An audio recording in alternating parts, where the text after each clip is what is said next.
Paz e graça, meus amados irmãos, eu sou Auricélio Ferreira e você é muito bem-vindo aqui no nosso canal. Chegamos hoje ao terceiro vídeo da série As Doutrinas da Graça e hoje nós vamos falar sobre a expiação limitada.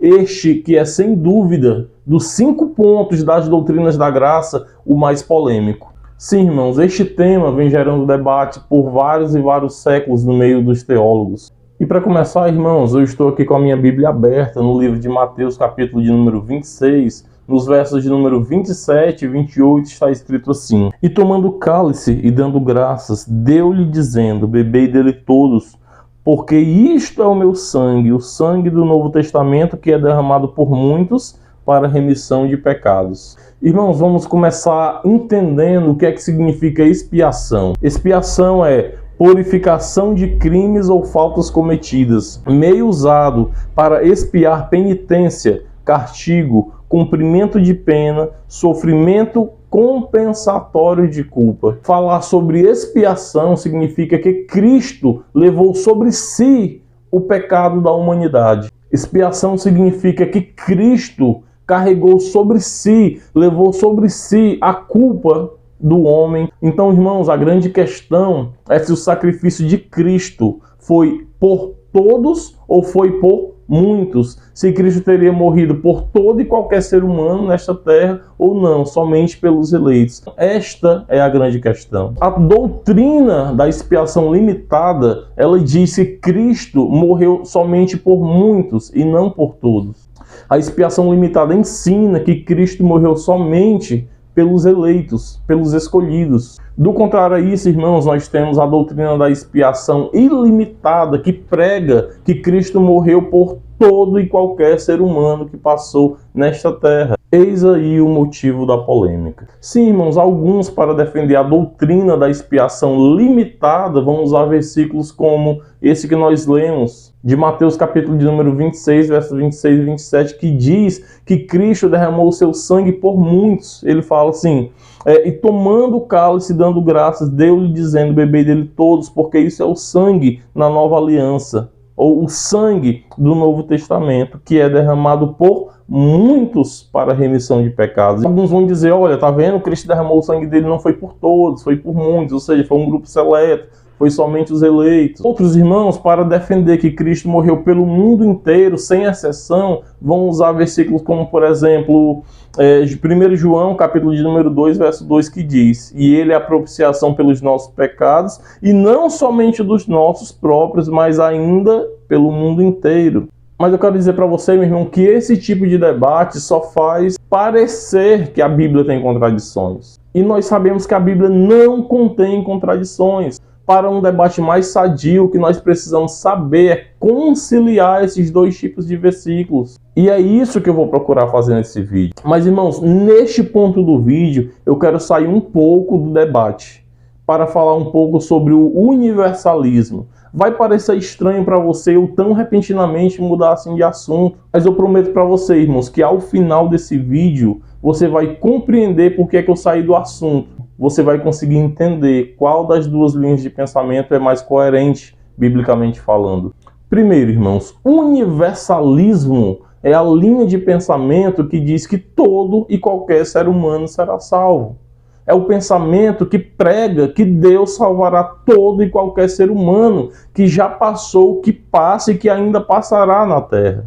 Mas, irmãos, será que todos serão salvos? O que a Bíblia diz sobre isso? Eu trouxe aqui uma lista de versículos que vai ajudar a gente a saber se de fato todos serão salvos. Por exemplo, Daniel capítulo 12, verso 2, que diz, muitos dos que dormem no pó da terra ressuscitarão, uns para a vida eterna e outros para a vergonha e horror eterno. Mateus capítulo de número 25, verso de número 46, irão estes para o castigo eterno, porém os justos para a vida eterna. 2 Tessalonicenses, capítulo de número 1, verso de número 9. E estes sofrerão penalidade de eterna destruição, banidos da face do Senhor e da glória do seu poder. Apocalipse, capítulo de número 20, verso de número 15. E se alguém não foi achado inscrito no livro da vida, foi lançado para dentro do lago de fogo. Irmãos, a Bíblia deixa bem claro que muitos se perderão. Estes são apenas alguns dos versículos, dentre muitos, que afirmam isso. Ou seja, irmãos, nós podemos afirmar categoricamente que o universalismo é uma heresia. E é bem aqui que a gente volta para o assunto desse vídeo, para o tema central desse vídeo. O debate sobre se a expiação é limitada ou ilimitada. Porque adeptos dessas duas linhas de pensamento, eles são unânimes em dizer que o universalismo é uma heresia e que nem todos serão salvos. Irmãos, e se nem todos serão salvos, há um fato inevitável a se dizer. A expiação de Cristo, ela é limitada. Ora, se nem todos serão salvos, a expiação ela se limita, ou seja, o limpar da culpa do ser humano ela se limita, ela é limitada. Cristo apagou, limpou a culpa de muitos e não de todos. Do contrário, o universalismo estaria correto. E nós sabemos, nós vimos que não está. Irmãos, mas bem aqui eu faço uma pergunta. Se a expiação é limitada, a que se limita a expiação? João 3,16, porque Deus amou o mundo de tal maneira que deu o seu Filho unigênito para que todo aquele que nele crê não pereça, mas tenha a vida eterna. Logo, irmãos, a expiação é limitada a todo aquele que nele crê. Todo aquele que crê no Filho de Deus tem o seu pecado expiado. É estranho, irmãos, a gente pensar em Jesus morrendo por pessoas que serão condenadas. É estranho, irmãos, Jesus derramando seu sangue para limpar pecado de pessoas que irão para o inferno. Se Cristo pagou pelo teu pecado, você será salvo se você crer nele. A condição para a salvação é fé em Cristo e Jesus. E bem aqui eu faço uma outra pergunta, uma segunda pergunta que vai ajudar melhor a gente a elucidar esse caso, irmãos. E a pergunta é, quem que limita essa expiação? É o homem ou é Deus? Em Efésios, capítulo de número 2, verso de número 8, está escrito assim: porque pela graça sois salvos por meio da fé, e isso não vem de vós, é dom de Deus. Ou seja, irmãos, é Deus quem limita a expiação de pecados, visto que é Ele quem dá fé para que o ser humano creia. A fé é um dom de Deus. O crer, irmãos, não parte de nós. É Deus quem nos dá fé, é Deus quem nos dá o Espírito Santo, que convence o homem da justiça, do pecado e do juízo. No primeiro vídeo dessa série, em que nós falamos sobre a depravação total, nós vimos que o homem está morto em delitos e pecados e é Deus quem o vivifica. Em Atos, capítulo de número 13, verso de número 48, está escrito assim: e os gentios, ouvindo isso, alegraram-se e glorificaram a palavra do Senhor e creram todos quantos estavam ordenados para a vida eterna.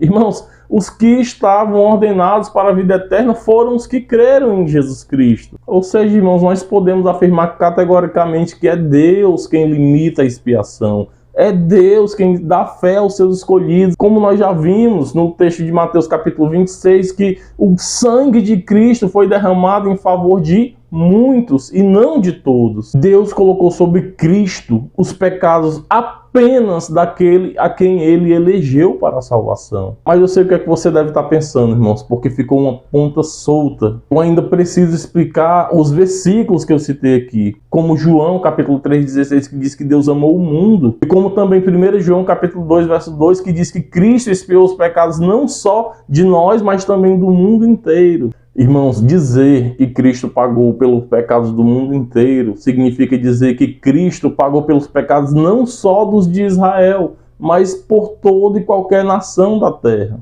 Lá no livro de Gênesis, Deus tinha falado a Abraão: em ti serão benditas todas as nações da terra. Deus não falou que em Abraão seria bendito todo e qualquer ser humano da terra, mas todas as nações.